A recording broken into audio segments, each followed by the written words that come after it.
듣기만 해도 내공이 쌓이는 방송 2시간 철학의 돌풀입니다. 네, 이번 시간에도 남경태 선생님의 종횡무진 서양사 1권을 이어서 공부해 보도록 하겠습니다. 428쪽이고요. 21장 해체되는 중세라는 제목입니다. 소제목은 변방, 새로운 정치제도의 등장입니다. 플랜테저넷 왕조가 성립하면서 영국은 독립국으로서의 지위를 잃고 앙주 왕국의 일부가 되었으며 영국 왕은 프랑스 왕에게 충성을 서약해야 하는 처지가 되었다. 그러나 영국의 그것은 퇴보가 아니라 발전이었다. 대륙에서 중세 사회가 정점에 달한 시기에 대륙의 역사에 편입된 덕분에 영국은 이 무렵부터 후발주자의 이득을 톡톡히 보기 시작한다. 후발주자는 선발주자가 겪은 시행착오를 겪지 않아도 되는 이점이 있다. 따라서 영국은 대륙에서처럼 봉건제의 폐해가 더 이상의 성장을 가로막는 과정을 우회할 수 있었다. 게다가 지리적으로 변방에 위치한 덕분에 영국은 새로운 실험의 무대가 될 자격이 충분했다. 그 실험은 바로 의회 제도였다. 사실 마그나 카르타로 왕이 귀족들에게 굴복한 설례부터가 영국에 의해 가능한 일이었다. 영국의 귀족들은 자신들의 왕마저도 프랑스 왕을 정점으로 하는 봉건 질서 속의 한 부분으로 간주했기 때문이다. 존의 아들 헨리 3세가 프랑스에 잃은 영토를 수복한다는 구실을 내세워 멋대로 세금을 징수했다. 1258년 헨리는 40여 년 전 아버지가 그랬던 것처럼 귀족들 앞에서 무릎을 꿇고 그들이 제시한 옥스포드 조례에 합의해야 했다. 이로써 왕권은 귀족들로 구성된 15인 위원회에 넘겨졌으며 영국의 정치는 사실상 귀족들이 담당하게 되었다. 영국 사회의 한쪽을 장식하는 데 그쳐야 할 이 사건을 세계사적으로 중요하게 만든 사람은 헨리 3세 자신이었다. 대를 이은 수치를 만회하기 위해 그는 반란을 일으켰다가 오히려 체포됨으로써 더 큰 망신을 샀다. 1265년 몽포르는 아예 귀족 지배를 제도화하기로 하고 귀족, 성직자, 도시 대표자들로 통치기구를 구성했다. 이것이 바로 영국 의회의 기원이 된다. 존으로부터 시작된 무능한 왕들의 계보를 끝장낼 인물이 출현했다. 그는 바로 헨리 3세의 맏아들인 에드워드 1세였다. 그는 원래 몽포르를 지지했으나 귀족 지배를 제도화하려 하자 그만 꼭지가 돌아버렸다. 개혁은 찬성하지만 체제 변혁은 용납할 수 없다는 것인데 그것은 당연했다. 왕실이 유명무실해지면 당장 피해를 볼 사람은 바로 왕위 계승권자인 그 자신이었으니까. 뛰어난 무장이기도 한 에드워드는 즉각 군대를 일으켜 몽포르의 군대를 무찌르고 왕권을 되찾았다. 에드워드는 왕실 재판소를 설치하고 각종 법을 제정하고 귀족을 관료로 임명했다. 사실상 영국의 국제는 에드워드 시대에 확립되었기에 후대 역사가들은 그를 영국의 유스티니아누스라고 부른다. 이때부터 영국은 앙주의 멍에에서 벗어나 비로소 영국으로서의 정체성을 확보하게 된다. 그런 의미에서 에드워드 1세를 사실상 영국의 초대 국왕으로 볼 수도 있을 것이다. 게다가 그는 영국이 후대에 길이 자랑하게 될 기구를 창설했다. 바로 의회였다. 귀족들의 정치 기구를 만들도록 허용하되 그것을 왕의 관할하에 두면 될 게 아닌가. 이리하여 창설된 것이 1295년의 모델 의회다. 아이디어는 몽포르에게서 빌렸지만 에드워드는 의회의 구성을 달리했다. 고위 귀족과 고위 송직자로만 의회를 구성하면 하위 계층의 반발도 반발이거니와 자칫 예전처럼 특권 귀족들의 전횡이 생겨날 우려가 있었다. 그래서 에드워드는 각 지방의 기사들과 시민 대표들도 의회로 부르고 하급 성직자들도 포함시켰다. 그러나 지체 높고 자부심이 강한 중앙 귀족과 고위 성직자들은 지방의 촌놈들과 어울리려 하지 않았다. 따라서 의회 구성원들은 자연스럽게 고위층과 서민 대표로 나뉘어 전자는 귀족원, 후자는 시민원을 이루게 되었다.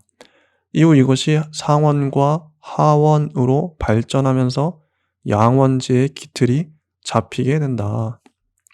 자, 433쪽.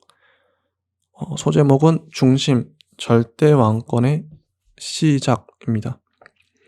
루이 9세의 시대에 카페 왕조는 전성기를 맞게 된다.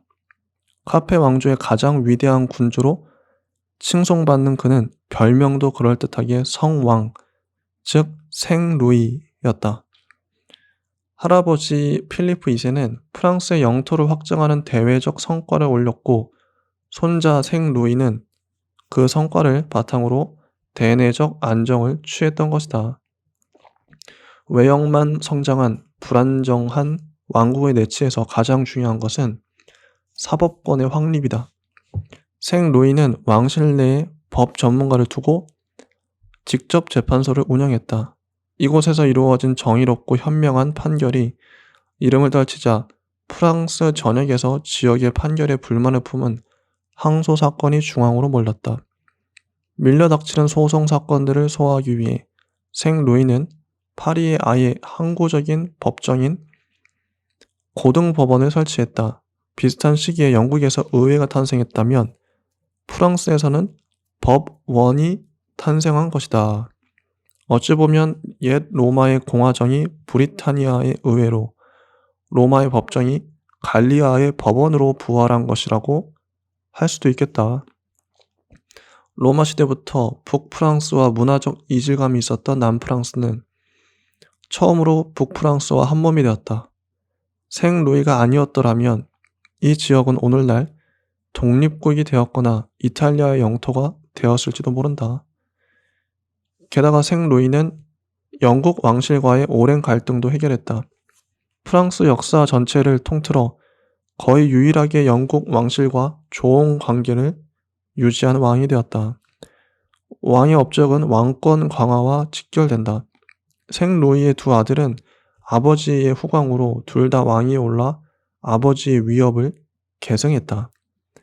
맏아들 필리프 3세는 용담왕이라는 별명답게 공세적 자세를 취해 툴루즈와 푸아투의 국부적으로 남아있던 영국령을 하나씩 접수했다. 그가 아버지의 대외 정책을 계승했다면 그의 동생인 필리프 4세는 아버지의 대내 정책을 충실히 계승했다. 아버지가 설치한 법원에 이어 그는 근대를 예감케 하는 또 하나의 제도를 만든다. 그것은 바로 삼부회였다. 그는 프랑스 내에서 자신을 황제라고 선언함으로써 로마 교황 보니파키우스 8세의 비위를 거슬렸다. 영국의 에드워드 1세가 모델 의회를 창설한 지 7년 뒤인 1302년에 필리프 4세는 에드워드와 같은 목적과 같은 구성을 지닌 삼부회를 소집했다. 1303년 그는 측근인 노가레를 보내 갈등을 빚고 있던 교황 보니파키우스 8세를 납치한 다음 이단자로 몰아 아나니의 교황 별장에 가두었다. 심지어 그 과정에서 노가레는 교황의 뺨까지 때렸으니 필리프가 교황의 권위를 어떻게 받는지는 충분히 짐작할 수 있다. 비운의 교황 보니파키우스는 원래 프랑스로 납치될 예정이었으나 시민들의 도움으로 가까스로 탈출하는 데 성공한다. 하지만 그는 한 달 만에 화병으로 죽고 말았다. 이렇게 최대의 난적을 제거한 필리프는 프랑스인으로 다음 교황 클레멘스 5세를 세우고 1309년에는 교황청마저 프랑스의 아비뇽으로 옮겼다. 이것이 아비뇽 교황청의 시작이다. 십자군 전쟁 기간 하늘을 찌를 듯했던 교황권은 땅에 떨어졌고 영국에 이어 프랑스에서도 왕권은 전에 없이 강력해졌다. 자, 438쪽 변방과 중심의 대결입니다. 프랑스와 영국의 분쟁은 사실 윌리엄의 영국 정복에서 그 씨앗을 찾을 수 있다. 이민족이 왕실의 주인이 되었으니 애초부터 문제가 없을 수 없었다. 게다가 영국의 앙주 왕조가 들어선 것은 문제를 더욱 복잡하게 키운 격이었다. 앙주 가문의 지배하에 있었던 대륙 영토의 소유권이 애매해졌기 때문이다. 영국이 앙주의 것인가 아니면 앙주의 프랑스 영토가 영국의 것인가? 이런 상황에서 필리프 2세가 노르망디와 앙주를 정복한 것은 프랑스 입장에서는 되찾은 것이지만 영국의 입장에서는 빼앗긴 것이었다. 이렇게 뿌리 깊은 문제는 결국 전쟁의 형태로 해결될 수밖에 없었다. 전쟁의 근원은 영토 문제에 있었으나 방아쇠는 엉뚱한 곳에서 당겨졌다. 필리프 4세의 아들들은 죽었어도 딸은 살아 있었다. 게다가 그의 딸 이사벨라는 영국 왕 에드워드 2세와 결혼했고 아들도 두었다. 그 아들이 바로 당시 영국의 왕 에드워드 3세였다. 게르만법에 따라 딸은 왕이 될 수 없었으므로 이사벨라 자신은 프랑스의 왕위를 욕심낼 수 없었지만 그녀의 아들은 필리프 6세 못지않게 프랑스 왕위 계승권을 가지고 있었다. 영국의 왕이 프랑스의 왕위를 노린다고 해서 이상할 것은 전혀 없다. 당시 영국 왕은 발루아 백작과 마찬가지로 프랑스의 봉건 영주 신분이었으니까. 사실 프랑스의 귀족들은 그 점을 알고 있으면서도 의도적으로 에드워드 3세를 제외했다. 에드워드는 당연히 기분이 나쁠 수밖에 없었다. 에드워드는 양측의 쟁탈지인 플랑드르로 건너가 프랑스의 왕을 자칭했다. 더 나아가 그는 독일, 네덜란드의 귀족들과 동맹을 맺고 프랑스에 대해 공동 전선을 펼쳤다. 이 노골적 반역 행위에 필리프는 특단의 조치로 맞섰다. 마지막 남은 영국령인 아키테엔의 가스코뉴를 몰수한다고 선언한 것이다. 이제 전면전은 불가피했다. 이렇게 해서 시작된 100년 전쟁은 1452년까지 100년이 넘도록 계속되었지만 실제로 이 기간 동안 내내 전쟁이 벌어진 것은 아니었다. 상당 기간의 공식 휴전도 있었다. 그러나 싸움터는 줄곧 프랑스였다. 당시 영국과 프랑스의 국력은 비교가 되지 않았다. 경제 규모에서나 인구에서나 생활 수준에서나 영국은 프랑스에 미치지 못했다. 1328년 프랑스 역사상 최초의 호구조사 보고서에 따르면 당시 프랑스의 인구는 1300에서 1700만 정도로 추산되며 영국은 약 350만 명이었다. 그러나 전쟁은 실력으로 하는 승부, 막상 군사력에서는 별 차이가 없었고 무기의 측면에서는 오히려 영국이 앞서는 형편이었다. 특히 영국이 자랑하는 무기는 긴 활이었다. 게다가 관료제가 발달하고 왕권이 느슨한 프랑스에 비해 영국에는 후발국 특유의 응집력이 있었다. 1396년에는 정식으로 20년 동안 휴전하기로 합의했다. 그 이유는 1347년부터 유럽 전역에 퍼져간 패스트 때문이었다. 형세가 불리했던 프랑스는 전염병 덕택을 톡톡히 본 셈이다. 영국의 흑태자가 전반전의 영웅이었다면 후반전의 최우수 선수는 프랑스의 처녀 장군 잔다르크였다.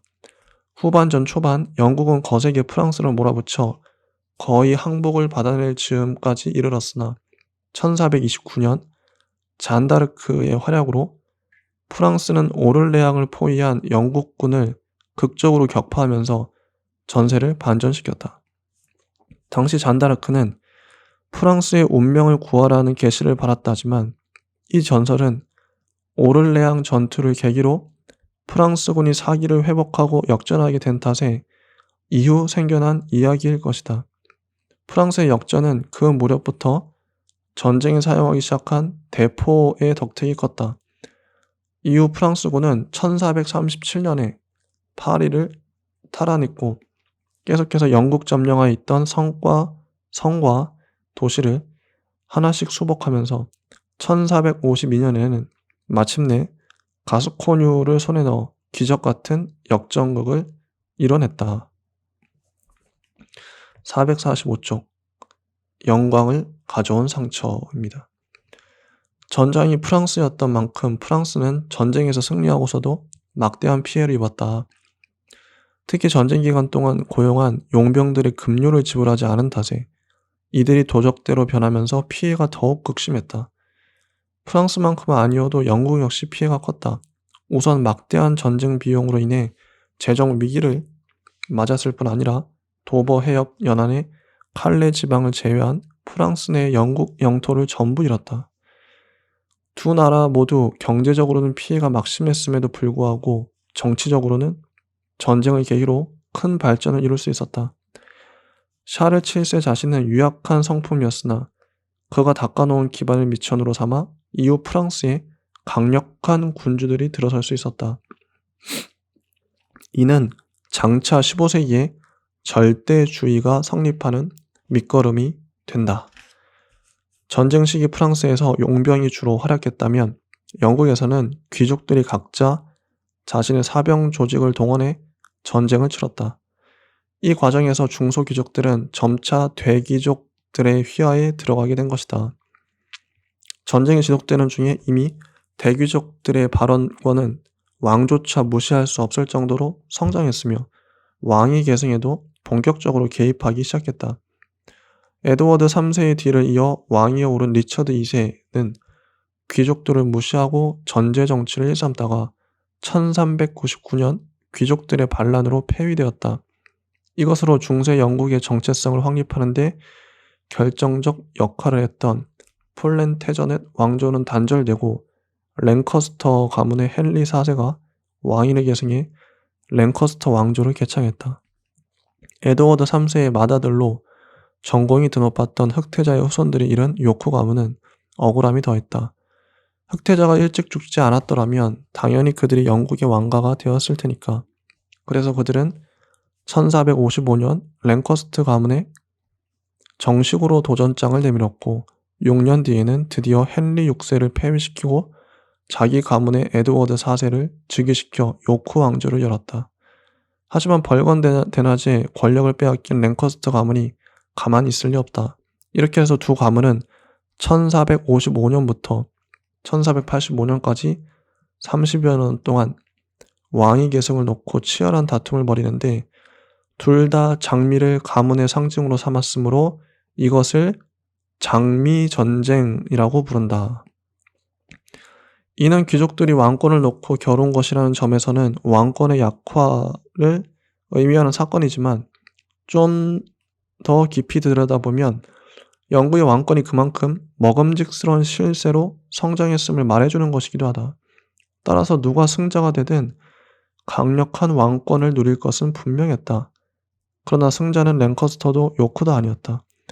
1483년 에드워드 4세의 동생 리처드 3세는 형이 죽자 조카인 에드워드 5세에게서 왕위를 빼앗고 조카 형제를 런던탑에 가두어 죽였다.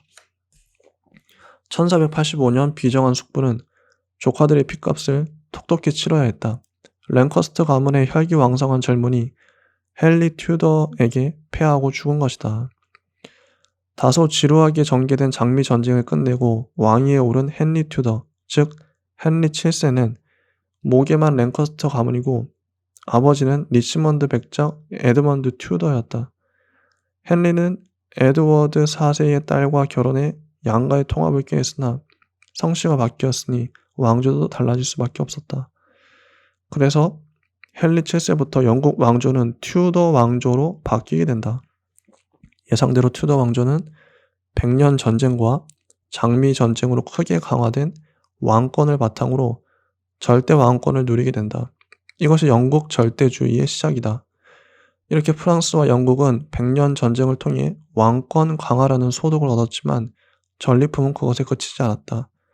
전쟁 기간 동안 두 나라의 국민 의식이 크게 성장한 것이다. 기본적으로 백년 전쟁은 양국 봉건 영주들 간의 싸움이었으나 워낙 오래 지속된 탓에 일반 국민들에게까지도 근대적 애국심이 자라났다. 특히 영국은 선진국 프랑스와 대등한 경기를 벌인 덕분에 대륙에 대한 열등의식을 떨쳐버릴 수 있게 되었다. 이런 점에서 보면 백년 전쟁은 신흥 세력인 영국과 전통의 강호 프랑스의 새로운 관계 정립을 가져왔다고 할 수 있겠다. 자, 다음 소제목 조연들의 사정입니다. 프랑스와 영국은 물론 그 밖의 다른 나라들에서도 이미 왕위 세습제가 뿌리를 내렸지만 독일에서는 신성 로마 제국이라는 껍데기와 영방국가 체제라는 알맹이가 어울린 특수한 상황에서 여전히 황제를 선출하는 방식을 고수하고 있었다. 그들이 생각하는 합리적 선출제란 그때까지 관습적으로 인정되어 오던 선제호를 법으로 확정하는 것이었다. 1356년 그들은 그런 내용을 합의하고 금인칙서로 제정했다. 선제호들은 자기 영지에서 독립적 사법권, 징세권, 화폐 주조권 등을 보장받았다. 선제호 역시 13세기에 생겨났으나 금인칙서를 계기로 공식성을 획득함으로써 지위와 특권이 더욱 공고해졌다. 선제호를 통한 황제 선출 방식이 문서로 추인됨으로써 이제 유럽의 다른 나라들과 반대로 향하는 독일의 분권화는 돌이킬 수 없는 기정사실로 굳어졌다. 또 다른 조연인 스칸디나비아의 역사는 독일의 역사와 맞물려 전개된다.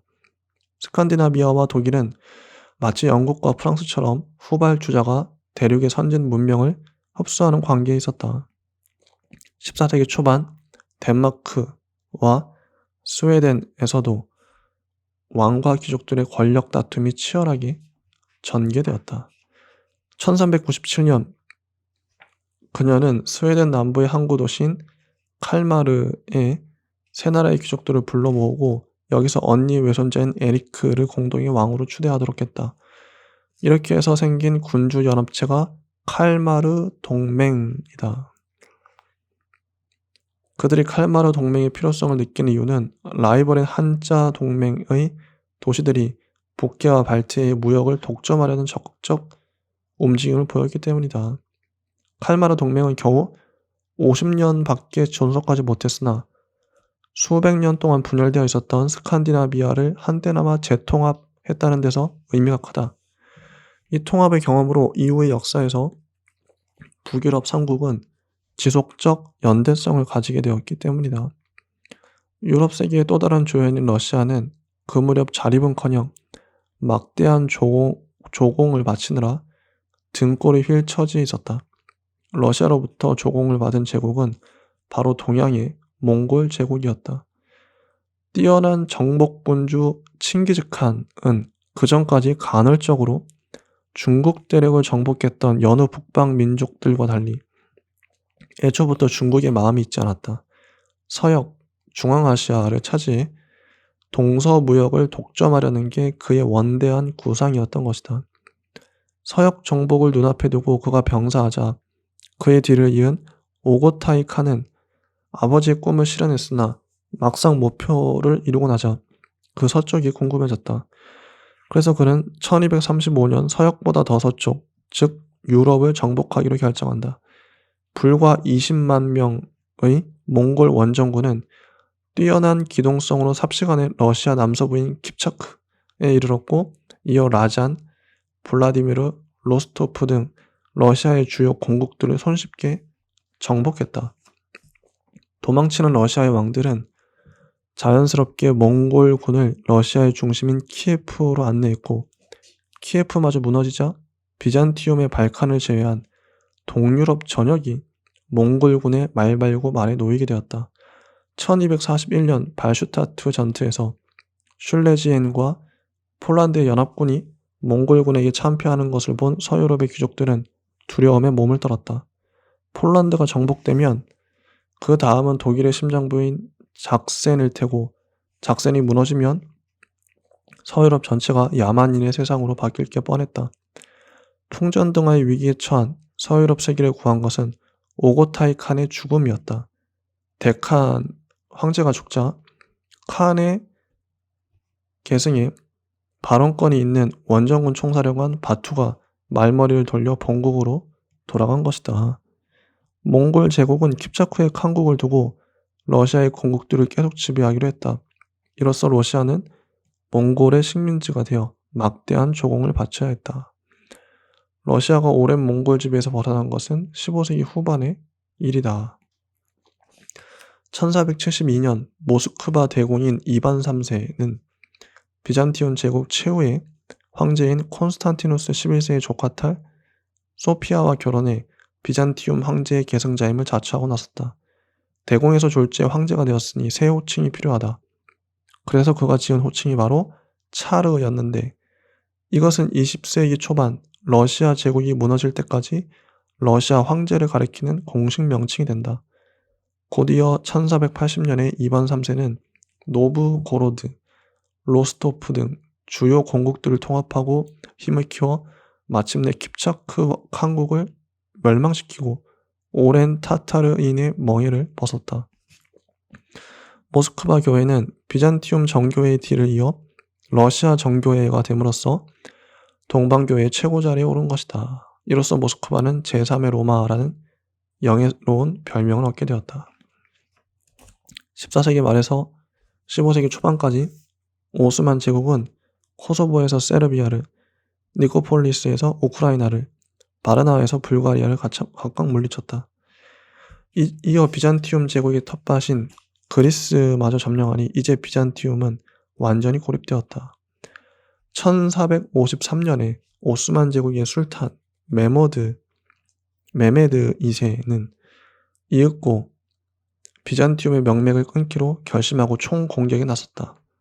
예상대로 콘스탄티노플은 얼마 버티지 못했고 비잔티움 제국은 1100년에 이르는 장구한 역사를 뒤로하고 멸망했다. 모스크바가 제2의 로마, 콘스탄티노플에 뒤이어 제3의 로마가 된 것은 이 때문이었다. 아울러 오늘날 이스탄불이 그리스도교 문화와 이슬람 문화가 공존하는 세계적으로 유일한 도시로 남은 것도 그 때문이었다. 이사벨은 카스티아의 여왕 이사벨 1세가 되었고 페르난도는 아라곤의 왕 페르난도 2세가 되었다. 두 사람은 부부였으므로 함께 살아야 했다. 이렇게 해서 두 나라는 자연스럽게 통합을 이루었다. 이로써 국가로서의 에스파냐가 출범했다. 1492년 에스파냐는 마지막으로 남은 이슬람 세력인 그라나다를 정복함으로써 800년에 이르는 이베리아의 이슬람 역사를 완전히 종식시켰다. 그해 봄 그라나다를 함락시키고 기쁜 나머지 이사벨은 몇 년 전부터 한 선원이 끈질기게 지원을 요청하던 계획을 허가했다. 이탈리아 제노바 출신의 그 선원은 그해 가을 대서양으로 출발해 70일간 항해한 끝에 새로운 대륙을 발견했다. 그의 이름은 크리스토퍼 콜럼버스였다. 신대륙 아메리카의 발견으로 유럽의 중세는 완전히 끝났다. 동양과 서양을 잇는 전통적 항로인 지중해를 대체하는 대서양 항로를 개발한 에스파냐와 포르투갈은 서유럽의 후발 주자에서 일약 세계화의 선두 주자로 옷을 바꾸어 입었다. 자, 다음으로 22장 중세적인 너무나 중세적인 이란 제목 464쪽입니다.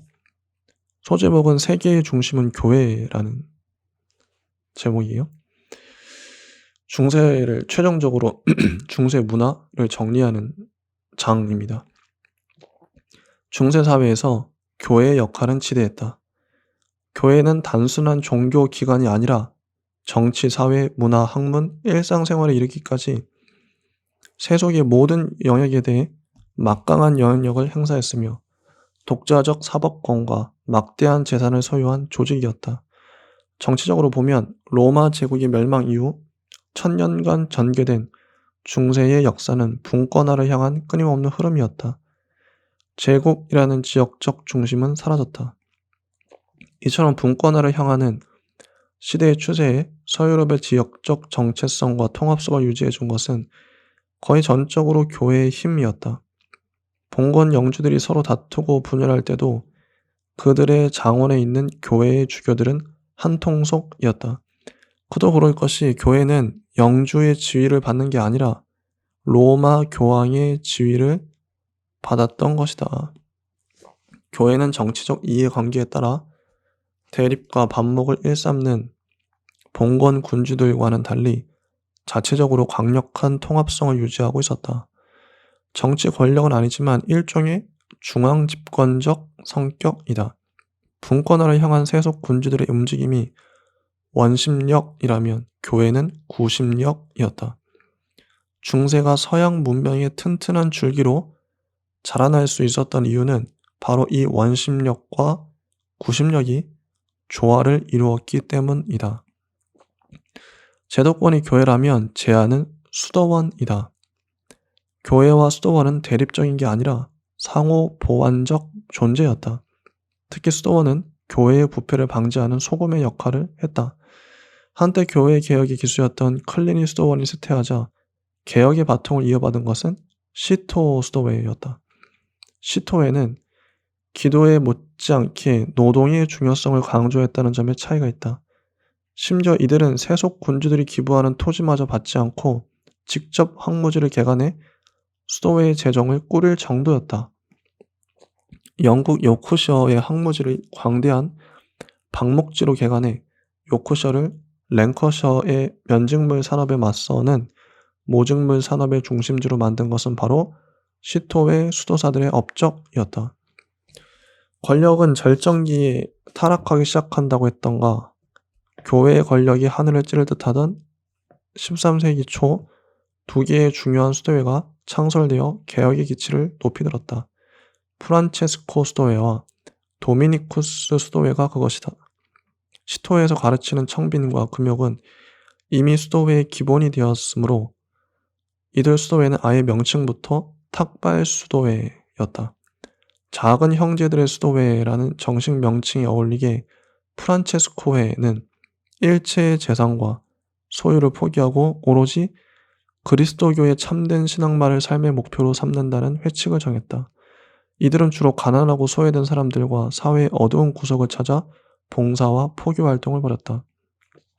프란체스코회가 사회개혁에 충실했다면 도미니쿠스회는 그보다 더 종교적 측면에 비중을 두었다.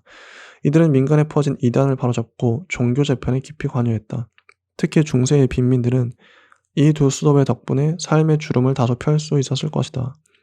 프란체스코회는 그들의 육신을 평키했고 도미니쿠스회는 그들의 마음에 복음을 주었으니. 자, 다음 소제목은 대학과 학문입니다. 수도사들은 당시 생겨나기 시작한 대학에 적극적으로 참여하여 활동했다.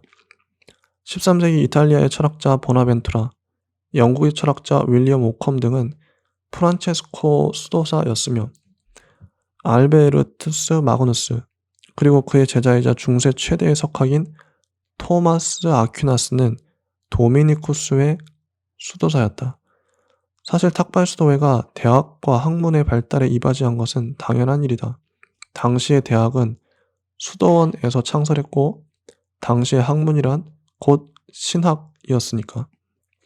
중세의 대학은 동직조합, 즉 길드에서 출발했다. 길드는 원래 수공업자들이 결성한 직업적 단체였다. 그 길드에서 내용을 빼고 형식만을 취해 수공업자를 교사와 학생으로 대체하면 대학이 된다.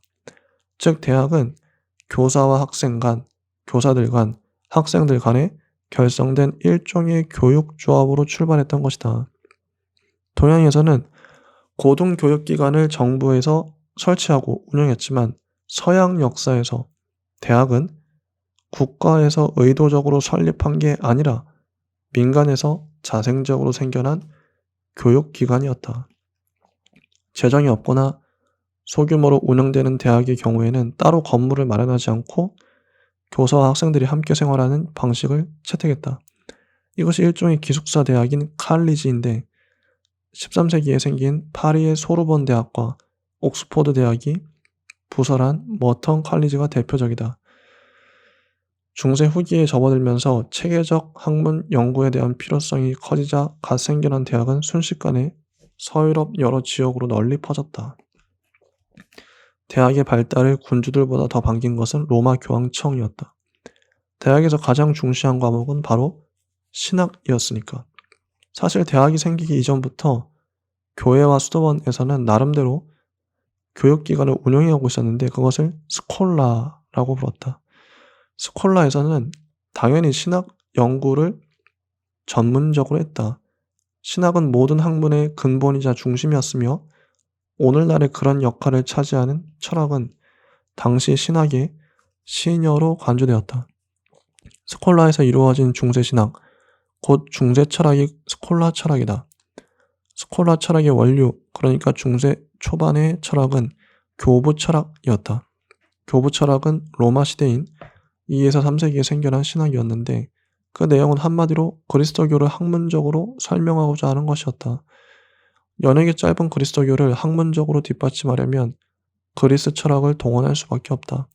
그래서 로마의 아우구스티누스는 플라톤 철학을 원형해 교부 철학을 완성했다. 그러다가 실로 오랜만에 11세기 말 캔터베리 대주교를 지낸 영국의 안셀무스가 신학상의 새로운 문제를 제기함으로써 스콜라 철학의 문을 열었다. 그의 고민은 인간 이성과 신앙을 어떻게 조화시킬 것인가였다. 사실 이것은 이성이 발달하면서 필연적으로 제기될 수밖에 없는 문제인데 쉽게 말하면 신을 무조건 믿을 것이냐, 알고 믿을 것이냐 라고 할 수 있다. 안셀무스는 자신이 던진 난제를 자신이 직접 해결해 보여주었다. 그의 결론은 신앙이 지식보다 먼저이며 신앙을 깊게 하기 위해 지식을 구한다는 것이었다. 안셀무스의 생각은 신학자들에게 큰 영향을 주었다. 결론은 결국 신앙으로 회귀했지만 이제 신앙을 말하는데도 이성이 필요하다는 사실이 새삼 부각된 것이다. 이렇게 종교를 이성으로 학문적으로 해명해야 한다는 스콜라 철학의 자세는 곧이어 새로운 문제를 낳았다. 12세기 초에 제기된 실제론과 유명론의 대립인데 흔히 보편 논쟁이라고 불린다. 실제론은 실체나 본질이 따로 존재한다는 입장이다. 이를테면 책상의 실체, 삼각형의 실체가 개별 책상이나 삼각형과 별도로 실제한다는 것이다. 반면 유명론은 실체라는 것은 이름일 뿐 실제로 존재하지 않으며 존재하는 것은 오로지 우리가 경험하는 개별적 사물뿐이라는 주장이다. 서양 철학이 플라톤 철학의 주석이라고 말한 이유는 이렇게 그의 철학적 쟁점이 2000년 가까이 지난 뒤에도 새로 제기된다는 데 있다. 중세에 아리스토텔레스의 사상을 보존하고 발전시킨 것은 유럽이 아니라 이슬람 세계였다. 신학과 친화력이 있는 플라톤의 사상에 비해 과학적으로 해석할 여지가 큰 아리스토텔레스의 사상은 이슬람 신학과 별로 상충하지 않았다. 이 연구 성과가 에스파냐를 거쳐 서유럽에까지 흘러들어온 것이다. 12세기 초 프랑스의 신학자 아벨라르는 수입된 아리스토텔레스의 사상을 바탕으로 보편 논쟁을 해결했다. 보편자는 개별자를 통해서만 모습을 드러내며 개별자는 보편자 없이 존재할 수 없다. 실제론과 유명론의 절묘한 절충인데 실은 아리스토텔레스가 말한 진료와 형상의 관계를 연장하고 확대한 것에 불과하다. 이렇게 전개된 스콜라 철학의 성과들을 집대성한 사람이 토마스 아퀴나스다. 그의 방대한 저작인 신학대전은 교부 철학, 플라톤과 아리스토텔레스의 철학, 나아가 이슬람 철학과 유대 철학까지 총동원해 그때까지의 신학적, 철학적 논의를 문제 제기와 쟁점 토론의 형식으로 총정리하고 있다. 토론 형식을 취한 것은 그가 당시 태동하던 대학, 파리 대학의 교수로 활동하기 있었기 때문에 가능했을 것이다. 학문을 집대성한 학자들이 대개 그렇듯이 토마스의 사상도 다분히 절충적이다. 그전까지 가장 기본적인 문제는 이성과 신앙, 인간과 신의 관계를 설정하는 것이었으나 이제는 과학과 종교의 관계도 쟁점에 포함된다. 그는 이 난제들을 차근차근 풀어갔는데 모든 것을 통합해 해결해야 한다는 당위가 앞섰으니 아무래도 약간의 억지가 따를 수밖에 없다. 종교를 근간으로 삼은 해결책이지만 어쨌든 토마스의 노력 덕분에 세속 학문의 길이 열렸다. 토마스는 기존의 신학을 계시신학으로, 자연에 관한 학문을 자연신학으로 분류했는데 자연신학이 곧 신학에서 벗어난 학문의 영역이다. 이로써 중세 내내 신성의 영역에 완전히 짓눌려 있던 세속의 영역, 이성의 영역이 열리기 시작했다. 자, 다음으로 475쪽. 소제목은 중세 경제를 굴린 도시입니다. 대학의 탄생이 가능했던 것은 도시가 발달한 덕분이기도 했다. 도시가 없었다면 교사와 학생의 조합이 생겨날 수 없으므로 대학의 설립 자체가 불가능했을 테니까. 서양 중세의 도시는 처음부터 민간의 상공업 활동을 위해 탄생했다. 말하자면 인류 역사상 최초로 완전한 시민의 도시가 생겨난 것이다. 물론 중세의 도시들 중에는 전통적인 도시처럼 정치와 행정의 중심지 역할을 하는 곳도 있었다. 중세 사회가 안정기와 성숙기에 들어갈 무렵인 10세기부터는 점차 교통의 요지를 중심으로 상인과 수공업자가 모여들어 도시를 구성하게 되었다. 그래서 이 중세 도시를 생산자 도시라고 부른다. 초기의 생산자 도시는 영주의 성곽이 있는 주변에 터를 잡았다. 도시의 재정이 증대하자 시민들은 직접 성을 쌓고 자체 안전을 도모하게 되었다. 이렇게 성장한 도시는 종전처럼 영주의 보호가 필요하지 않았으므로 장원에서 멀리 떨어진 곳에도 차츰 도시들이 건설되었다. 영주들은 시민들이 스스로의 힘으로 개척한 도시에 검은 마술을 뻗쳤다. 하지만 아무리 사납고 힘센 영주라 해도 시대의 추세를 막을 수는 없었다. 13세기 무렵에 이르면 대부분의 도시들이 영주에게서 상당한 폭의 자유를 쟁취하게 된다. 도시의 공기는 자유를 만든다. 이 말은 사실이었다. 농촌에서는 농노의 신분에서 벗어나지 못한 사람이라 해도 일단 도시로 나오면 신분상의 제약 같은 것은 없었다. 정치 권력에서 해방된 시민들은 자체적으로 평등성에 기반을 둔 행정체제와 사법권을 확립했으며 심지어 중세 최대의 권력체인 교회로부터도 자유로웠다. 십자군 전쟁으로 지중해 무역을 서유럽이 장악하게 되면서 특히 북이탈리아와 폴랑드르 도시들이 눈부시게 성장했다. 번영의 정도는 비슷했을지라도 폴랑드르의 도시들은 역사적 비중에서 북이탈리아의 도시들에 미치지 못했다. 이슬람과 비잔티움 제국을 제치고 지중해 무역을 독점한 북이탈리아 상인들은 그 재력을 미천으로 아무도 꿈꾸지 못한 세계사적 과업을 수행하게 된다. 그것은 바로 서양 역사의 꽃이라 할 르네상스다. 드디어 1권이 끝났습니다. 자, 드디어 끝났어요. 다음 주에는 남경태 선생님의 종횡무진 서양사 2권, 2권을 하겠습니다. 1권을 정리해보면 서양사의 씨앗과 뿌리와 줄기에 대해서 다뤘죠. 2권에서는 서양사의 꽃과 열매를 다룹니다. 상당히 재밌을 것 같아요. 기대가 됩니다. 다음 주에 아마 1부 종횡무진 서양사 2권 1부 꽃을 하겠네요. 드디어 중세를 탈출하고 근대가 옵니다. 근대와 현대가 오죠. 재밌을 것 같습니다. 책을 가능하면 사서 읽어보세요. 이 책은 진짜 추천드립니다. 너무 좋아요. 책 자체가 이 내공 정말 잘 썼습니다. 즉 감동받으면서 읽었어요. 뺄 문장이 하나도 없고 모든 문장을 읽으시면 됩니다. 그냥 정말 알찬 책이고 정말 쉬워요. 쉽고 깊고 알차다. 이건 뭐 완벽한 책인 거죠. 이거는 진짜 초등학생이 읽어도 이해가 갈 정도의 그 쉬움이고 깊이도 엄청나고 들어가야 할 말들이 다 들어가 있고 이 책만 읽어도 서양사는 완벽하게 정리될 것 같아요. 이게 시리즈가 있는데 서양사, 동양사, 한국사 시리즈가 다 있습니다. 이걸 다 읽을 생각입니다. 역사책으로는 이게 최고인 것 같아요. 좋습니다. 네. 다음 시간에 뵙겠습니다. 감사합니다.